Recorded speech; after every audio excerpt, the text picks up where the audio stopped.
Spermatic cord कह सकते हैं। बिल्कुल राइट, इसको कहेंगे हम स्पर्मेटिक कॉर्ड। मैंने कॉर्ड इसलिए वर्ड दिलाया क्योंकि आप खुद याद कर लो कि सर अब ये स्पर्मेटिक कॉर्ड है, पहले कॉर्ड याद करा दूं तो स्पर्मेटिक वर्ड तो याद हो जाना है। ठीक है, तो हमने क्या बना दिया, कॉर्ड लाइक स्ट्रक्चर। कौन सा कॉर्ड है ये, स्पर्मेटिक कॉर्ड है, बिल्कुल राइट है। तो हमने कहा as a whole, this as a whole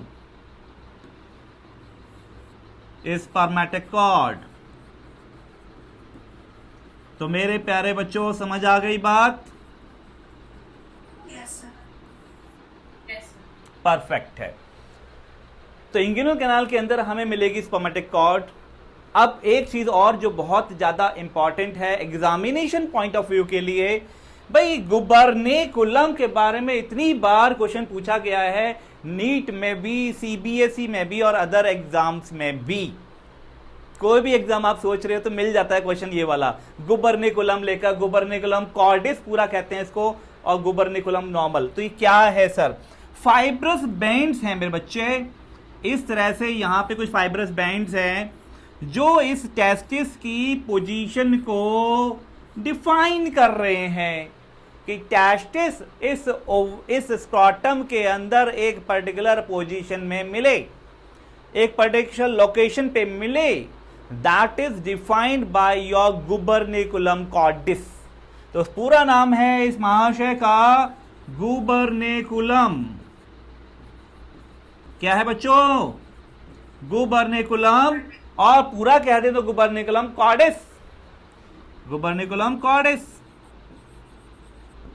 और आप गुबर्निकुलम याद कर लोगे तो वो भी चलेगा, कोई दिक्कत वाली बात नहीं है, यहां तक सफिशिएंट है। जहां तक गुबर्निकुलम के नाम से ही आया, खाली कॉर्डिस कई बार पूछे भी नहीं गया लिखा हुआ साथ में, इजी टू कूल। अब नाउ हमने कहा ये सब चीजें पढ़ ली, एक वर्ड और बताऊंगा आप लोगों के लिए। आप लोगों ने बहुत सारी चीजें पढ़नी होती हैं, पर मैं वो रिलेवेंट चीजें बताऊंगा जो आपको कभी भूलनी नहीं है, जिन पर बेस एग्जाम में आता ही आता है। वो है ट्यूनिका एल्बुजिनिया। अब ये ट्यूनिका एल्बुजिनिया है क्या भाई, यहां टेस्टिस में एक कवरिंग कहते हैं, अलग कलर से दिखा दी गई मैंने यहां पर, it's a covering of testis, we call it as tunica albuginea. Tunica albuginea, it's a covering of testis, right, covering of testis।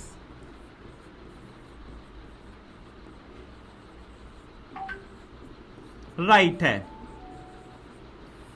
जब हम लोग कहते हैं टेस्टिस टेस्टिस टेस्टिस तो दो स्पेलिंग हमारे माइंड में आ जाती हैं, वो क्या है, एक तो होती है सर TESTIS, दूसरा आ जाता है TESTS।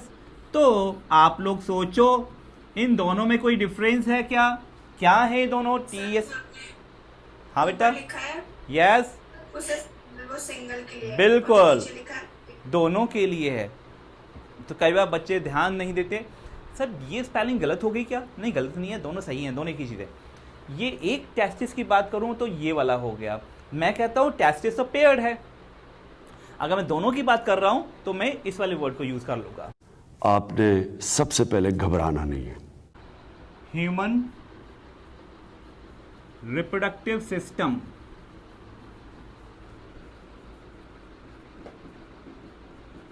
बहुत इजी है।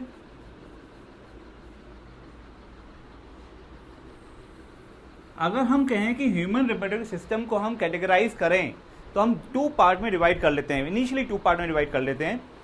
एक हो गया हमारे पास male reproductive system, male reproductive system,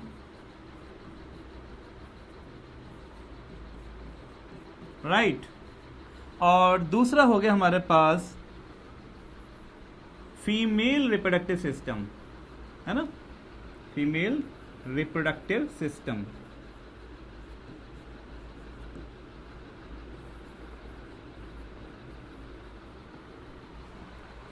देखो जब हमने कहा मेल रिप्रोडक्टिव सिस्टम, यानी कि यहां पर इस वाले पार्ट में हम कुछ चीजें कंसीडर करेंगे जो मेल में गैमीट फॉर्मेशन के लिए रिस्पॉन्सिबल है, यानी कुछ ऐसे पार्ट्स होंगे कि ऐसे स्ट्रक्चर्स हैं, ऑर्गन्स हैं जो मेल में स्पर्म फॉर्मेशन के लिए रिस्पॉन्सिबल हैं। अब कोई चीज़ जो मेल में स्पर्म फॉर्मेशन के रिस्पॉन्सिबल है या मेल गैमीट बना रहा है तो हम उसको कहेंगे प्राइमरी सेक्स ऑर्गन। क्या कहेंगे हम लोग? प्राइमरी सेक्स ऑर्गन कह देंगे, कोई दिक्कत वाली बात नहीं। लेकिन कुछ ऐसे भी पार्ट्स होंगे जिसमें कुछ ग्लैंड्स होंगी, कुछ डक्ट्स होंगी जो गैमीट तो नहीं बना रही होंगी, यानी कि मेल स्पर्म का फॉर्मेशन नहीं कर रही हैं, लेकिन वो रिस्पॉन्सिबल है अब इन स्पर्म की वाइबिलिटी को मेंटेन करना है, या इनको ट्रांसपोर्ट कराना है, या इनको स्टोर करना है, या कुछ ऐसे हार्मोन या सिक्योरिटी कंपोनेंट्स रिलीज करने जिससे इनकी वाइबिलिटी मेंटेन रह पाए। तो हमने उन सबको कह दिया, उन ग्लैंड्स को, उन डक्ट्स को, एक्सेसरी रिप्रोडक्टिव ऑर्गन। तो मैं साफ साफ कहता हूं कि यस, हमने मेल रिप्रोडक्टिव पार्ट को या सिस्टम को 2 पार्ट में यहां डिवाइड कर लिया। अच्छा, हम लोग प्राइमरी सेक्स ऑर्गन कह देंगे, कोई दिक्कत वाली बात नहीं। लेकिन कुछ ऐसे भी पार्ट्स होंगे जिसमें कुछ ग्लैंड्स होंगी, कुछ डक्ट्स होंगी जो गैमीट तो नहीं बना रही होंगी, यानी कि मेल स्पर्म का फॉर्मेशन नहीं कर रही हैं, लेकिन वो रिस्पॉन्सिबल है अब इन स्पर्म की वाइबिलिटी को मेंटेन करना है, या इनको ट्रांसपोर्ट कराना है, या इनको स्टोर करना है, या कुछ ऐसे हार्मोन या सिक्योरिटी कंपोनेंट्स रिलीज करने जिससे इनकी वाइबिलिटी मेंटेन रह पाए। तो हमने उन सबको कह दिया, उन ग्लैंड्स को, उन डक्ट्स को, एक्सेसरी रिप्रोडक्टिव ऑर्गन। अच्छा, तो मैं साफ साफ कहता हूं कि यस, हमने मेल रिप्रोडक्टिव पार्ट को या सिस्टम को 2 पार्ट में यहां डिवाइड कर लिया। पहला कह दिया हमने क्या? प्राइमरी सेक्स ऑर्गन, और दूसरा पार्ट हमने कह दिया फिर this is your second part is your accessory reproductive part, right? Accessory reproductive part जिसमें डक्ट भी आएंगी, एक्सेसरी रिप्रोडक्टिव डक्ट और एक्सेसरी रिप्रोडक्टिव ग्लैंड्स भी आती हैं, दोनों ही चीजें। तो एक्सेसरी रिप्रोडक्टिव पार्ट्स कंसीडर कर रहा हूं मैं इसको, ठीक है, जिसको हमने 2 कैटेगरी में फर्दर कैटेगराइज कर दिया। नंबर 1 में डक्ट कह दिया, चलो डक्ट भी इन्वॉल्व हो गई, और इसमें इन्वॉल्वमेंट हो गया ग्लैंड्स का बच्चों, राइट? इस तरह से। तो सबसे पहले हम लोग कुछ यहां पे काम करना चाहेंगे। इजी है, आसान है। सब कहते हैं कि यार primary sex organ in case of male कौन है, तो हम लोग आंसर देते थे कि ये टेस्टिस। ठीक है, टेस्टिस जो बेसिकली रिस्पॉन्सिबल है स्पर्म फॉर्मेशन के लिए। क्या टेस्टिस का पूरा स्ट्रक्चर या होल टेस्टिस रिस्पॉन्सिबल है स्पर्म फॉर्मेशन के लिए? Answer is no. नहीं भाई, पूरी टेस्टिस थोड़ी है। टेस्टिस के अंदर कुछ ऐसा पार्ट है जो स्पर्म फॉर्मेशन करा रहा है। तो टेस्टिस की एनाटॉमी पढ़नी पड़ेगी, हमें इंटरनल स्ट्रक्चर देखना पड़ेगा, तभी तो पहचान पाएंगे यार एग्जैक्टली कौन सा वाला पार्ट है जहां स्पर्म बन रहा है, और कौन सा वाला पार्ट है टेस्टिस का ही जो एक्सेसरी पार्ट में आ रहा है, राइट? और कुछ ऐसे पार्ट भी होंगे टेस्टिस के अंदर, कुछ जो ग्लैंडुलर स्ट्रक्चर्स होंगी, जो ग्लैंड या सेल्स होंगी जो हार्मोन भी बना रही होंगी। तो एग्जैक्टली उस पार्ट को समझने के लिए हम लोग थोड़ा सा इंटरनल स्ट्रक्चर में चले जाते हैं। तो हम देखते हैं कि एग्जैक्टली कैसे प्रोसेस हो रहा है। देखो इजी है। जब हम लोगों ने कहा कि हमारे पास टेस्टिस है, ठीक है, ये this is a Oval shape testis हो गई, परफेक्ट। हमने कहा कि यार ये टेस्टिस लोकेटेड है एक पाउच लाइक स्ट्रक्चर में, तो ठीक है हम लोग बना देते हैं एक पाउच लाइक स्ट्रक्चर। ये पाउच लाइक स्ट्रक्चर हमने बना दिया, पाउच लाइक स्ट्रक्चर या sac-like structure, pouch like structure या सैक-लाइक स्ट्रक्चर जिसमें ये टेस्टिस लोकेटेड है, राइट? अच्छा, क्या ये टेस्टिस जो हम लोग यहाँ पे कंसिडर कर रहे हैं ये हमेशा इसी पाउच लाइक स्ट्रक्चर में प्रेजेंट थी? नहीं, मुझे मजाक नहीं उड़वाना अपनी चीज का, मैं नहीं बताऊंगा। बर्थ से पहले भी और बर्थ से बाद में नहीं। बर्थ से पहले अगर हम किसी को कंसिडर करते हैं कि ये मान लेते हैं कि एक इन्फेंट है, फीटस, जो अभी बर्थ नहीं हुआ है, वो वुमेन यानी फीमेल प्रेग्नेंट मदर के वोम में है, यूट्रस में है, उसका जो टेस्टिस होगा वो इस स्क्रॉटम में नहीं होगा। बर्थ से पहले यानी लगभग 7th मंथ के अराउंड या 8th मंथ के अराउंड तक ये टेस्टिस यहां ना होकर एब्डोमेन में रहते हैं। किसके एब्डोमेन में? उस फीटस के, अनबॉर्न बेबी के एब्डोमेन में रहते हैं। अच्छा, अच्छा। ये हम जानते हैं। कोई डाउट इसमें? नहीं ना? याद कर लोगे? बिल्कुल। तो कब ये डिसेंड डाउन हो जाते हैं, स्क्रॉटम में कब आ जाते हैं? तो हम कहते हैं बिफोर बर्थ होने से पहले। It may be a 9th month of gestation period, या हो सकता है 8th मंथ में भी हो सकता है। ये धीरे धीरे यहां से डिसेंड डाउन होते हुए स्क्रॉटम के अंदर आ जाते हैं। ऐसा क्यों होता है? इसका इसलिए रीजन है क्योंकि स्पर्मेटोजेनेसिस के लिए टेम्परेचर चाहिए बॉडी से 2 से लेकर 2.5 डिग्री लेस टेम्परेचर चाहिए, और इतना टेम्परेचर आपको प्रोवाइड करता है स्क्रॉटम ही। कौन प्रोवाइड करता है? स्क्रॉटम प्रोवाइड करेगा। दैट इज वाई इसको टेस्टिस को डिसेंड डाउन होना ही पड़ता है। अब आपके माइंड में क्वेश्चन तैयार हो रहा होगा, सर ये बर्थ से पहले ही क्यों हो गया, है ना, या बर्थ के टाइम यानी 9th मंथ में क्यों हो गया, ये बाद में तो हो सकता था। तो ऐसी चीज़ें हैं कि इंटरनल बॉडी ऑर्गन का डेवलपमेंट ये फैसिलिटेट कर देता है। इजी प्रोसेस था, लेकिन बर्थ के बाद ये थोड़ा कॉम्प्लिकेट प्रोसेस हो जाता। हाँ, ये बात मानता हूँ कि प्यूबर्टी से पहले स्पर्मेटोजेनेसिस तो होना ही नहीं है। जब स्पर्मेटोजेनेसिस नहीं होना तो टेस्टिस की फंक्शनलिटी पर भी ज़्यादा इम्पैक्ट नहीं आने वाला। लेकिन ये सब प्रोसेस जितना भी है डिसेंडिंग डाउन का बर्थ से पहले पहले हो जाता है। अब कुछ केसेस ऐसे भी आते हैं कि ये टेस्टिस स्क्रॉटम में डिसेंड डाउन नहीं हुई और ये एब्डोमेन में ही रह गई, ऊपर फीटस के एब्डोमेन में ही रह जाएं, इस स्क्रॉटम में ना आए, तो उस कंडीशन को क्या कहते हैं? उस कंडीशन को कहा जाता है क्रिप्टो ऑर्किडिज्म। क्रिप्टो ऑर्किडिज्म। क्रिप्टो ऑर्किडिज्म एक कंडीशन है जिसमें testis remain inside abdomen, abdomen में रह जाएंगी टेस्टिस, वो डिसेंड डाउन नहीं होगी स्क्रॉटम में। इस कंडीशन को क्रिप्टो ऑर्किडिज्म कहा गया। क्या किसी पर्सन में जब क्रिप्टो ऑर्किडिज्म हो जाता है या हो गया है, क्या वो पर्सन हमेशा इम्पोर्टेंट यानी कि स्टेराइल यानी कि स्पर्म फॉर्मेशन नहीं कर पाएगा? तो आंसर आता है हाँ सर, क्योंकि टेम्परेचर इस टेस्टिस को एब्डोमेन वाला मिलेगा 37, और इस टेम्परेचर पर तो स्पर्मेटोजेनेसिस नहीं होगी। अब दूसरा क्वेश्चन माइंड में आता है, क्या सर किसी पर्सन को ये कंडीशन है बर्थ से या बर्थ के बाद भी डिसेंड डाउन नहीं हुई है, person is suffering from the cryptorchidism, तो क्या इसका कोई ट्रीटमेंट? हाँ, surgically they descend down these testes into scrotum, और ये भी बच्चा बर्थ के बाद सर्जिकल ऑपरेशन के थ्रू हो जाता है, कराया जा सकता है। आपने सबसे पहले घबराना नहीं है। तो चलो कोई बात नहीं, अब हमने ये बता दिया थायरॉक्सिन हार्मोन, ऐसे बहुत सारे हार्मोन की रिक्वायरमेंट पड़ती है। अगर मैं कहता हूं टेस्टोस्टेरोन हार्मोन की वैल्यू कम हो जाती है ऑप्टिमम अमाउंट से, तो ये कंडीशन उस केसेस में आ जाती हैं जिनको हम सर्जिकली भी करेक्ट कर सकते हैं। इज इट क्लियर बच्चों?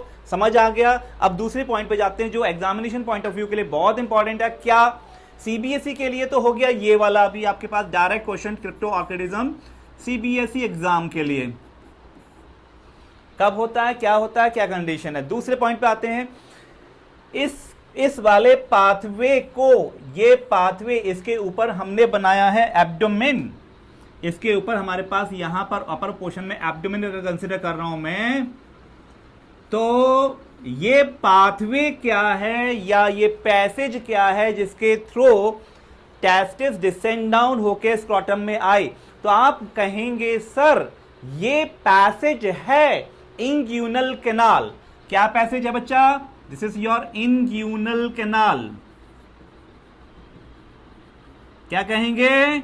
इंग्यूनल कैनाल कहेंगे इसको हम लोग।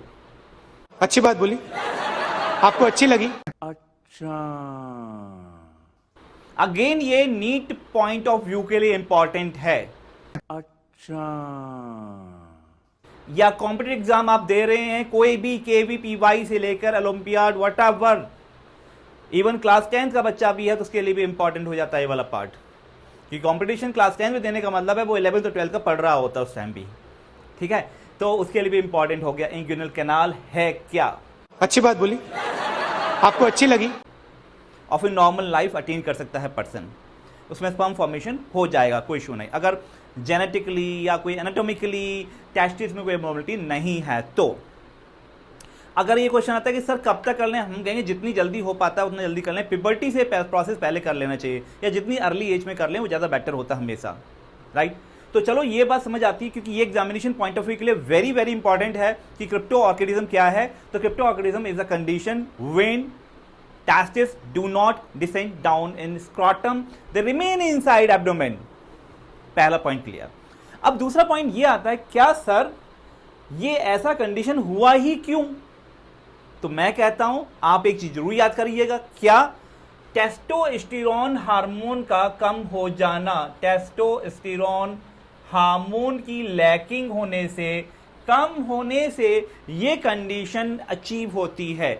अगर प्रेग्नेंट मदर में हार्मोन लेवल टेस्टोस्टेरोन का कम है, जो ऑप्टिमम अमाउंट चाहिए उससे भी कम है, तो ये कंडीशन हो सकती है। इसलिए एक प्रेग्नेंट मदर में हार्मोनल अमाउंट या हार्मोनल बैलेंसेस होना, हर एक हार्मोन का एक ऑप्टिमम अमाउंट होना बहुत जरूरी है, राइट। क्योंकि बॉडी के ऑर्गन डेवलप हो रहे हैं फीटस के, मेटाबॉलिक हार्मोन चाहिए, ग्रोथ हार्मोन चाहिए, बहुत सारी डिफरेंट काइंड के हार्मोन चाहिए, that all should be present in.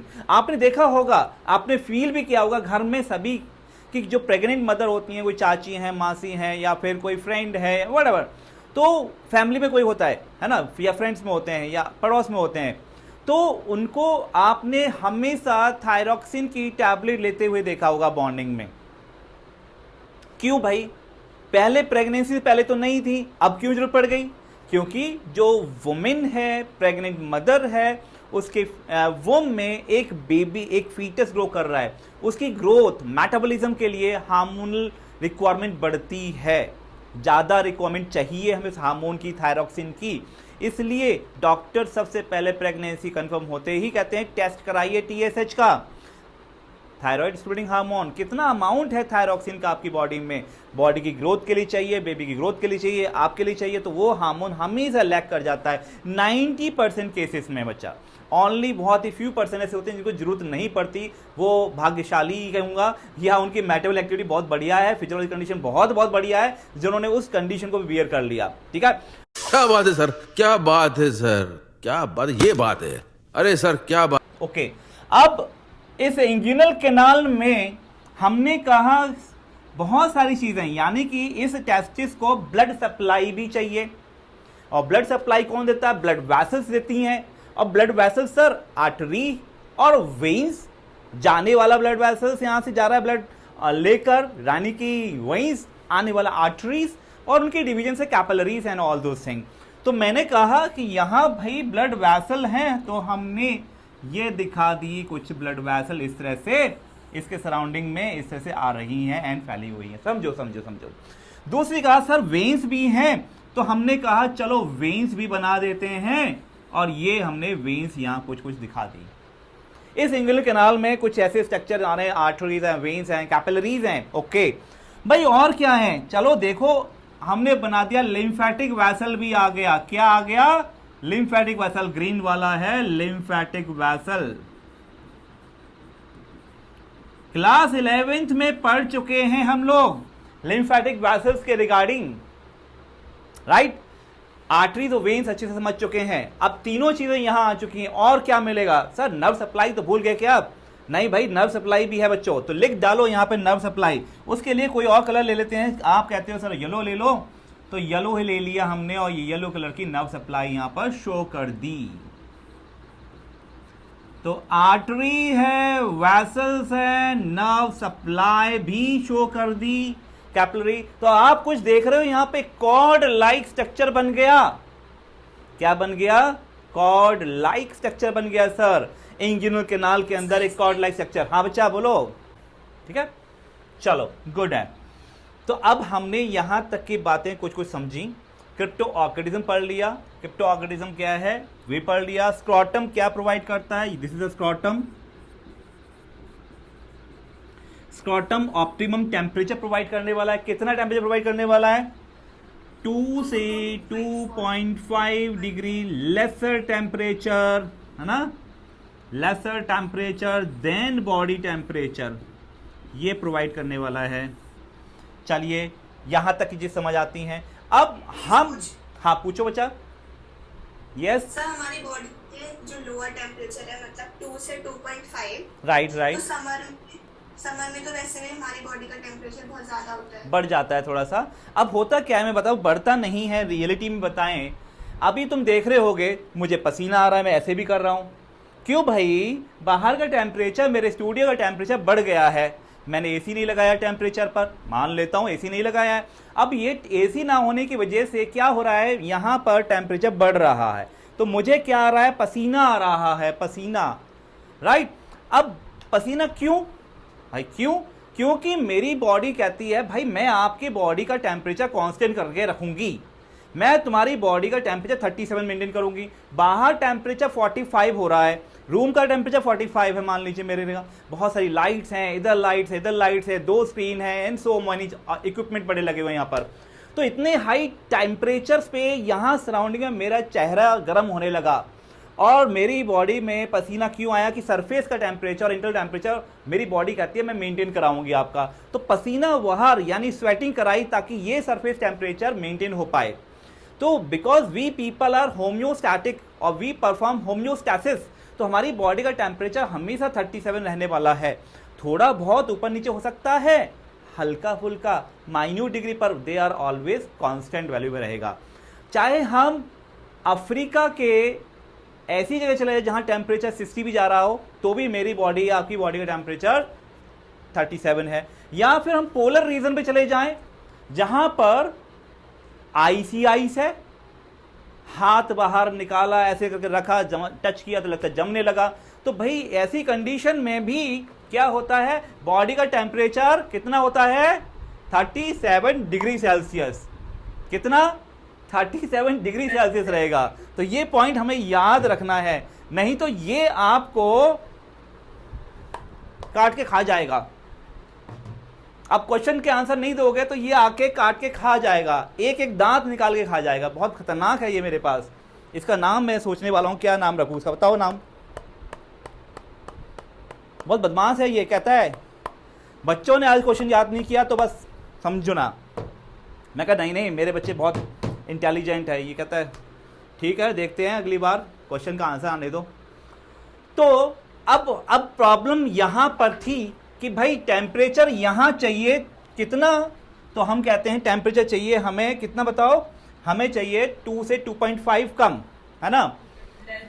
तो अब हम चले जाते हैं, मान लीजिए हायर टेम्परेचर यहाँ पे बहुत ज़्यादा 50 डिग्री सेल्सियस या 60 डिग्री सेल्सियस कर दो, चलो 60 डिग्री सेल्सियस है बाहर का, राइट। यानी कि हाई टेम्परेचर मिलना शुरू हुआ, तो हीट अंदर की तरफ जाएगी, बॉडी अंदर कम है, हीट अंदर जाएगी, तो क्या करेगा ये, और यहां पर भी ऐसा हो रहा है कि बॉडी का टेम्परेचर यहां भी ज़्यादा है, तो अल्टीमेटली क्या होता है, स्वेटिंग आना शुरू होती है। स्वेटिंग से ये सरफेस टेम्परेचर मेंटेन होना शुरू हो जाता है। स्वेटिंग से एपिथेलियम है, स्किन है हमारा, स्वेटिंग आने से टेम्परेचर यहाँ का मेंटेन होने लगा, लेकिन बॉडी का टेम्परेचर उतना ही है। तो हमने देखा कि टेस्टिस थोड़ा सा एब्डोमेन से नीचे की तरफ, यानी कि स्क्रॉटम थोड़ा सा डिसेंड डाउन या नीचे की तरफ खिसक जाता है, हल्का सा, थोड़ा सा लेंथी हो जाता है, यानी टेस्टिस थोड़ा अवे फ्रॉम एब्डोमेन रहेगा इन समर। लेकिन अगर विंटर में कंडीशन आ जाए, क्या विंटर कंडीशन है, यानी 0 डिग्री सेल्सियस पे आप चले जाएं, उस कंडीशन में क्या होगा, यहां टेम्परेचर बहुत कम है बाहर, तो उस कंडीशन में जब टेम्परेचर कम है तो हीट लॉस होने लगेगा, बॉडी से हीट लॉस ज़्यादा होगा, हीट लॉस ज़्यादा होगा तो इसको टेस्टिस को टेम्परेचर कम मिलेगा, मतलब इसको आप इस कंडीशन में यहाँ पर एब्डोमेन से हीट लेने के लिए टेस्टिस थोड़ी ऊपर चली जाती हैं, और टेस्टिस को थोड़ा ऊपर और नीचे लाने के लिए एक स्पेशल मसल्स होती हैं, that is called cremasters muscles and dartos muscles.